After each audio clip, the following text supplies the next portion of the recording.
नमस्कार। The post के इस एपिसोड में आपका एक बार फिर स्वागत है। जैसा कि आप जानते हैं, इन दिनों जो आर्यन खान के मसले पर जो तमाम जो सीन बदल रहे हैं, तमाम दृश्य बदल रहे हैं, उससे ऐसा लगता है कोई हम मसाला वाली बॉलीवुड की फिल्म देख रहे हैं, जिससे जैसे जैसे सीन बदलते जाते हैं वैसे वैसे कहानियाँ जो है बढ़ती जाती हैं। एनसीबी ने गुजरात के मुद्रा एयरपोर्ट पर ड्रग्स की पकड़ी गई बड़ी खेप में ऐसी सक्रियता कभी नहीं दिखाई थी जितनी सक्रियता शाहरुख खान के बेटे आर्यन खान के पास ड्रग्स नहीं होते हुए भी पकड़े जाने पर दिखाई है। पूरे मामले का राजनीतिकरण होना था और हुआ भी। आर्यन खान को जमानत नहीं मिलने पर एनसीपी के नेता छगन भुजबल ने कहा कि शाहरुख खान भाजपा में शामिल हो जाए तो आर्यन खान के पास मिला ड्रग्स शक्कर में बदल जाएगा। वहीं संजय राउत ने वीडियो शेयर करते हुए लिखा कि एनसीबी ने गवाह से सादे कागज पर दस्तखत करवाए, ये हैरान करने वाला है। इसके अलावा रिपोर्ट्स ये भी है कि इस मामले पर बड़ी रकम की मांग की गई है। महाराष्ट्र के सीएम उद्धव ठाकरे ने कहा कि महाराष्ट्र को बदनाम करने की ये कोशिश है। पुलिस को इस मामले में स्वयं संज्ञान लेना चाहिए। जबकि महाराष्ट्र सरकार के मंत्री और एनसीपी नेता नवाब मलिक ने लिखा कि सत्य ही जीतेगा, सत्यमेव जयते। गौरतलब है कि इस मामले पर नवाब मलिक कई दिनों से एनसीबी अधिकारी समीर वानखेड़े पर गंभीर आरोप लगाने के साथ ही समीर वानखेड़े को चेतावनी भी दे रहे हैं कि उन्हें साल भर में अपनी नौकरी से हाथ धोना पड़ेगा। आर्यन खान के मामले पर परतें धीरे धीरे खुलती दिखाई दे रही हैं। रिया चक्रवर्ती मामले में भी एनसीबी को करारा झटका मिलने के बाद क्या आर्यन खान के मामले पर भी झटका मिलने जा रहा है, क्योंकि खबरों के अनुसार एनसीबी ने जिस प्रभाकर सेल को गवाह बनाया, उसने हलफनामे में कहा कि वो प्राइवेट जासूस केपी गोसावी का अंगरक्षक है। उसने केपी गोसावी और सैम डिसूजा नाम के शख्स के बीच 18 करोड़ की डील की बात सुनी है, जिसमें 8 करोड़ एनसीबी अधिकारी समीर वानखेड़े को दिए जाने थे। साथ ही ये भी लिखा कि केपी गोसावी से कैश लिया गया था और जाकर सैम डिसूजा को दिया गया था।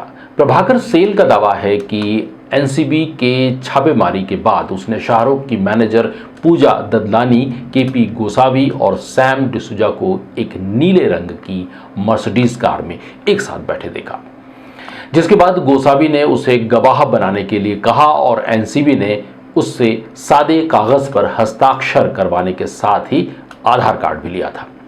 एनसीबी के अधिकारी समीर वानखेड़े अपने ऊपर लगे तमाम आरोपों को निराधार बता रहे हैं। वानखेड़े साहब हर व्यक्ति पकड़े जाने के बाद अपने आप को निर्दोष बताता है। आर्यन खान ने ऐसा कौन सा जुर्म कबूल किया है? आपने कोर्ट में पहले ही दिन कहा था कि आर्यन ने न तो ड्रग्स का सेवन किया और न ही उसके पास ड्रग्स मिला और न ही ड्रग खरीदने और बेचने के लिए उसके पास पैसे मिले। आर्यन को किस आधार पर आपने हिरासत में लिया? शायद इसी आधार पर मुंबई हाईकोर्ट ने आर्यन खान, अरबाज मर्चेंट और मुनमुन को जमानत दे दी। 28 अक्टूबर को जमानत के आदेश के बाद संभवतः कल जमानत के लिखित आदेश आने के बाद संभवतः वो जेल से रिहा हो जाएंगे। समझ से परे है। वानखेड़े के कहने के अनुसार क्रूज पर 150 लोगों को राउंड अप किया गया था। उनमें से 10 लोगों को पकड़ा गया और ऑफिस लाकर 3 लड़कों को छोड़ दिया गया। 7 को हिरासत में लिया गया। यहाँ ये सवाल उठता है कि 150 में से 10 लोग और 10 में से 7 लोगों को किस आधार पर पकड़ा गया और 3 को किस आधार पर छोड़ दिया गया? जाहिर है उन छोड़े गए 3 प्रवीण गावा, ऋषभ सचदेवा के पास उन्हें हिरासत में लेने के पर्याप्त कारण नहीं मिले होंगे। फिर आर्यन के पास उस वक्त कौन सा पर्याप्त कारण था, सिवाय इसके कि वो शाहरुख खान का बेटा था और है। साथ ही वानखेड़े ने कहा कि पैसों का लेन देन हुआ होता तो कोई जेल में क्यों होता। वानखेड़े साहब, आपका यह कथन भी हास्यास्पद लगता है। आप भली भांति जानते हैं कि आर्यन जेल में क्यों बंद है। पैसा और लालच बहुत बुरी चीज होती है।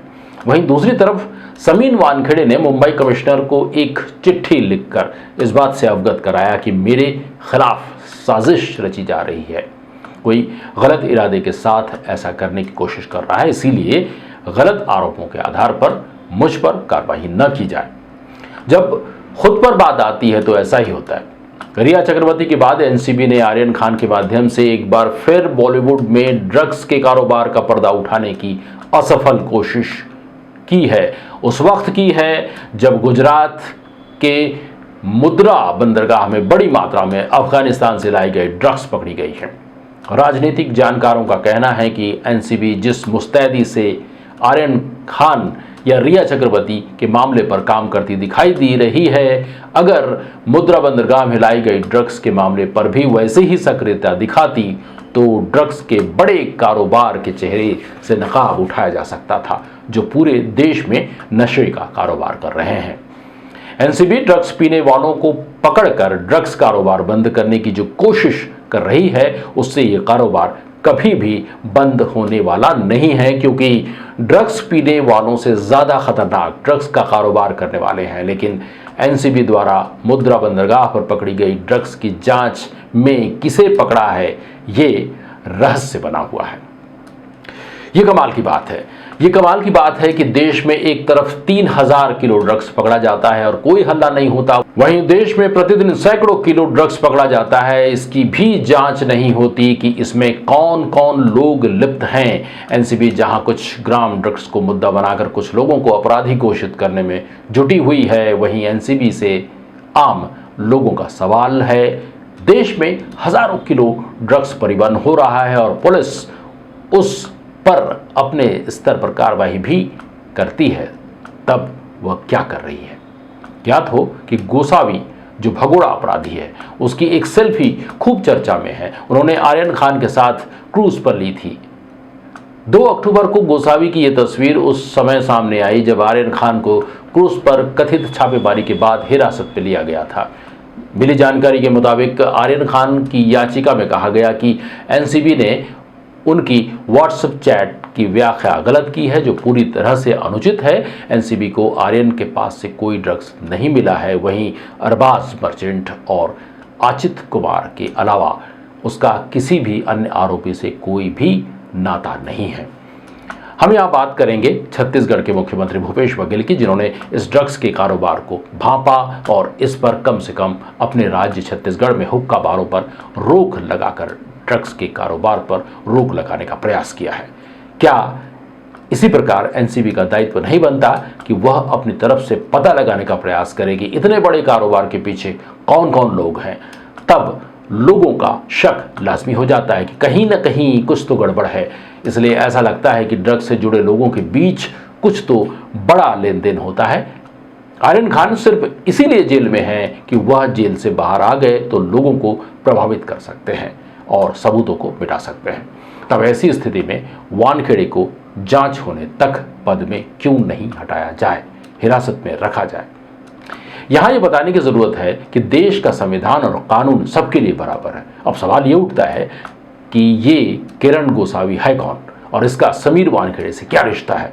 किरण गोसावी एक घोषित अपराधी है। वह क्रूज ड्रग रेड के समय वह वहां क्या कर रहा था? क्रूज पर ही नहीं, वह एनसीबी के ऑफिस में रहा। आर्यन के कोर्ट ले जाते समय आर्यन का हाथ पकड़े हुए एनसीबी के अधिकारियों के साथ वही था। वहीं एनसीबी ऑफिस में आर्यन को फोन से बात कराते भी देखा गया है। आखिर समीर वानखेड़े बिना इजाजत वह एनसीबी ऑफिस और अधिकारियों के बीच क्या कर रहा है या क्या कर रहा था? बताते हैं, गोसावी इस केस में गवाह है। एक वांटेड व्यक्ति को गवाह बनाना समझ से परे है। किरण गोसावी मुंबई पुलिस के डर से उत्तर प्रदेश की राजधानी लखनऊ में सरेंडर करना चाहता था, पर 28 अक्टूबर की सुबह उसे पुणे की एक होटल से गिरफ्तार किया गया।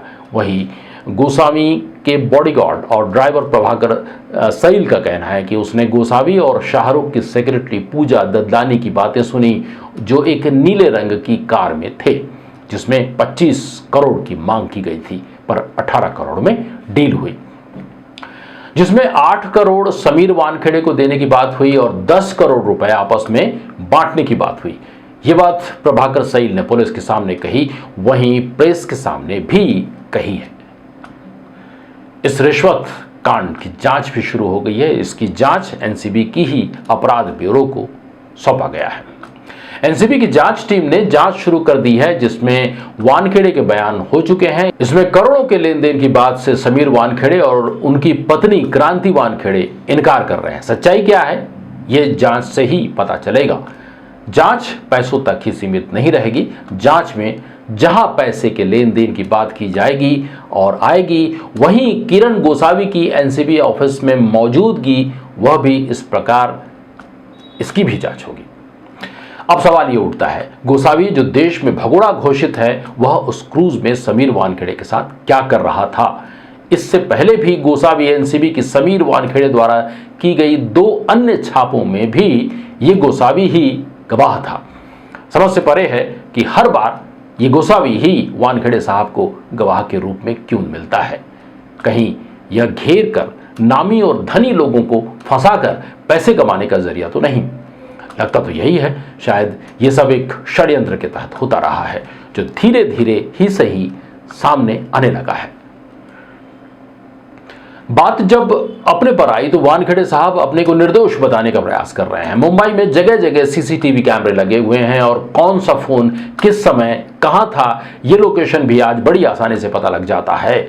यदि प्रभाकर की बात में सच्चाई है तो मुंबई के सीसीटीवी कैमरे और मोबाइल की लोकेशन से साफ हो जाएगा।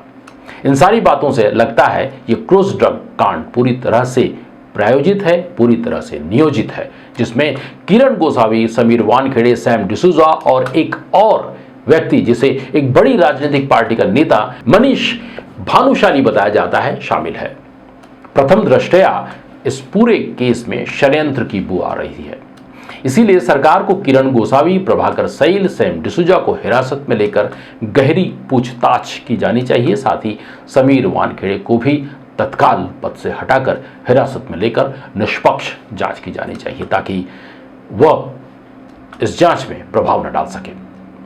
ताज्जुब की बात तो यह है कि वानखेड़े रिश्वत कांड के आरोप में वानखेड़े तो कम, उनका परिवार मीडिया के सामने ज्यादा बोल रहा है। वानखेड़े साहब के पिताजी, वानखेड़े की पत्नी मीडिया के सामने अपने पति की ओर से सफाई दे रही है और कह रही है कि मेरे पति ईमानदार हैं। ऐसा पहली बार हो रहा है कि किसी अधिकारी पर पैसे के लेन देन का आरोप लगा हो और वह कम, उसके बचाव में उसका पूरा परिवार सामने आया है। वह ऐसी स्थिति में दलीलें देते हैं जो मजाक बनती जा रही हैं।